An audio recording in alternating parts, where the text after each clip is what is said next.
Crystal clear is my love. When she's near, I'm high above. Everything, everyone that used to bring me down. Everything I ever need, I have when she's around. And if I harmonize with the songs that she sings, then I can realize with the love that she brings all the beautiful things just for me.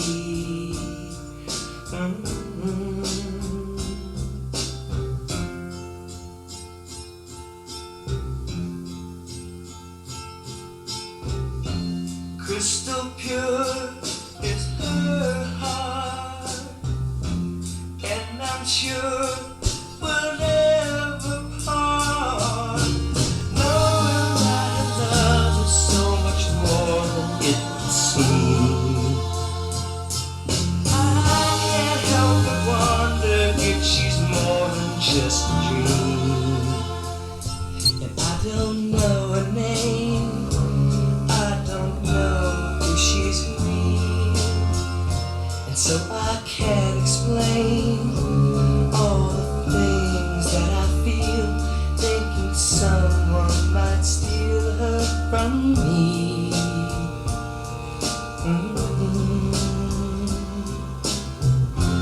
Crystal clear, crystal clear.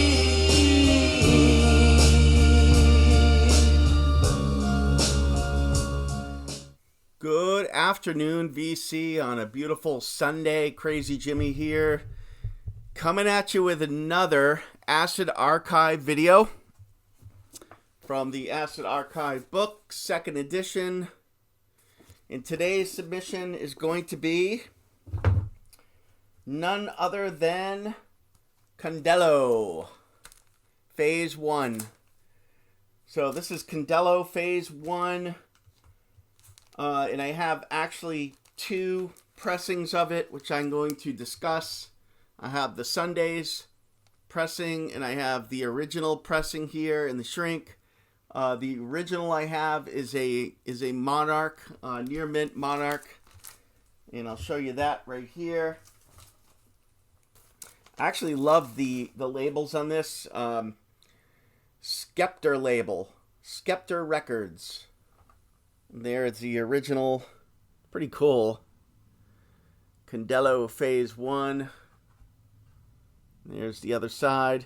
You don't see the album title on the label, which is kind of strange. It just says Condello, Condello. So it's like it's a self-title, but it's not. So strange there.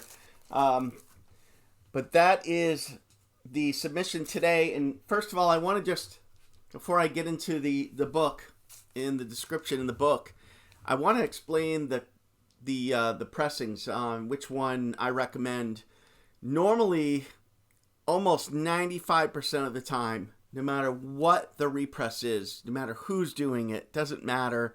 Could be Analog Productions, it could be UHQR, it could be any, Rhino, it could be any of these, the latest repressing fads where they're charging, I don't know, $100, $150 a pop, stating it's from the original Analog Masters, this and that, and all in between.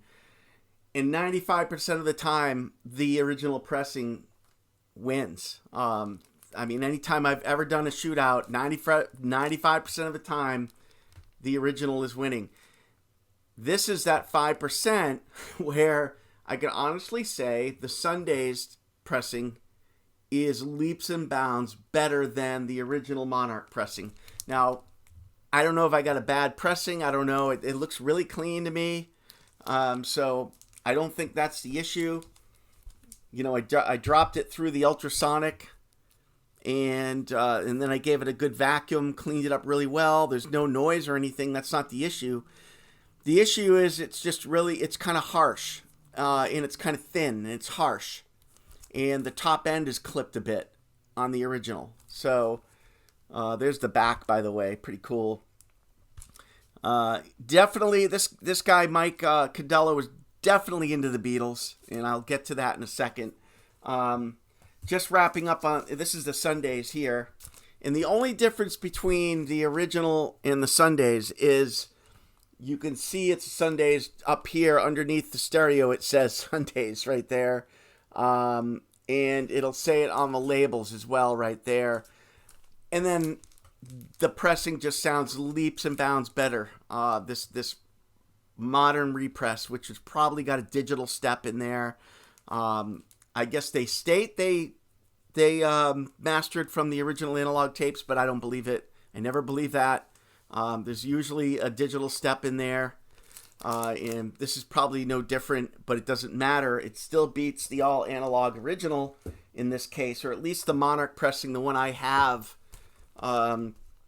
is just no comparison, which is unfortunate. Doesn't matter. I'm not selling my original. I'm still going to keep it. I'm a collector first. I'm not really an audiophile per se. I collect records for beautiful sleeves and beautiful music within.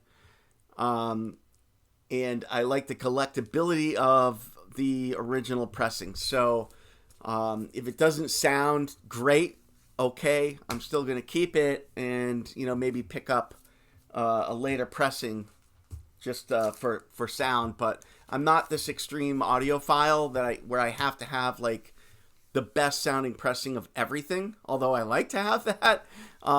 What comes to me first is the collectability of the record. So just want to get that out there. But so get both. Get the original. We're all collectors here. Get the original. You're a collector. You're going to want this, especially if you're a Beatle nut.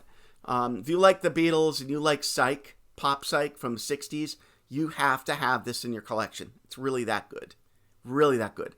And the track I played for you, by the way, to lead off, was the first track on side A, Crystal Clear. And while that's a great track, it's not the best track on this, but there is some really good variety on here. To me, it's like, most of it is Baroque, Beatlesque, Baroque pop that will remind you of like Left Bank, like Pretty Ballerina and all the best of them, a little bit of the Zombies, a little bit of the Beatles, and there's even like a rural psych, like a country rock psych, or rural psych or cosmic country song on this as well, which I like. So I think it's called He'll Keep Waiting. But I actually like that diversion. It's like one of the only ones on here that has pedal steel and it sounds semi-country-ish and it's really good. So there's that. Also, I want to point out that Mike Condello was part of this TV show back in the 60s. And this is a very rare EP that he released as part of the band he called Commodore Condello's Salt River Navy Band. And this is Make a Comeback.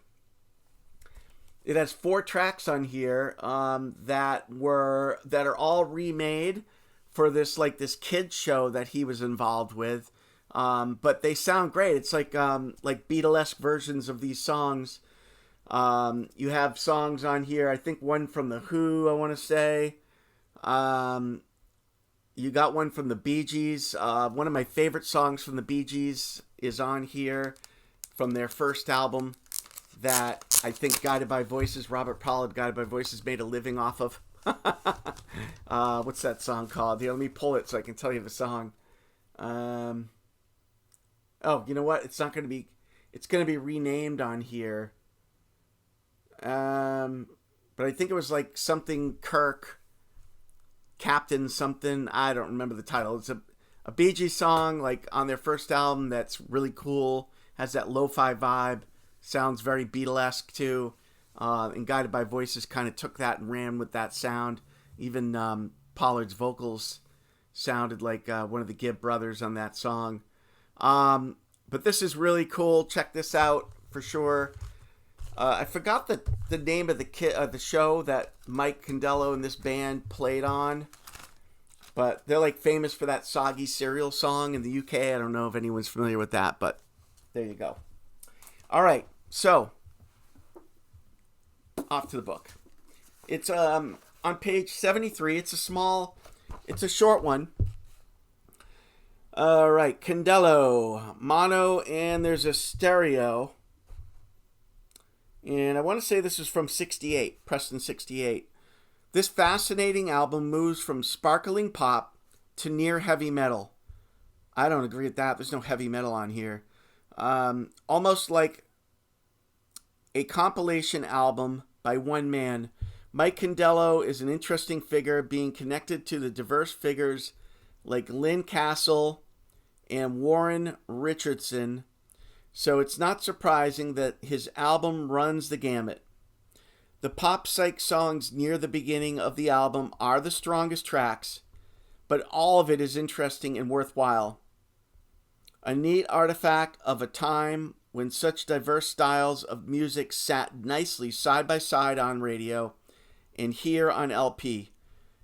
Condello also released a number of 45s and EPs, including the Soggy Cereal track of Pebbles fame. So I mentioned that. I showed you one of the EPs. There's some other ones too, but the comeback is the best one. But that's it. Who reviewed this? Let me see. AM. So whoever AM is. I know some of you guys know who these people are. Let's see. AM is in here. AM. Aaron Malensky. So that's AM. Let's see who else is on here. Jack Streitman is here. That's a big dude in the private press world. All right. So there you have it. Like I said, if you love like Left Bank, the Zombies, the Beatles, throw in a little rural cosmic country for a track, you will love Phase 1 by Condello. I believe Psyche Derek or maybe Dom, someone else showed this as well. I don't think it was an Acid Archive submission, but it was like a vinyl find or something. These can be had. The original's pretty inexpensive these days, so I think you can pick one up for $30-$40. Like I said, the sound quality on the Monarch is not as good as Sunday's, but if you're a collector, you're still going to want an original. Who knows? Maybe I got one with Grooveware. I don't know.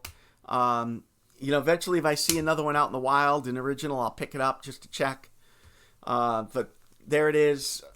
Highest recommendation. Every song on this is great. There's no filler on it. So you'll have to take my word for it or check it out on YouTube. Check it out on Spotify. Spin it and see what you think. But anyways, thanks for watching. Always appreciate you guys. Take care.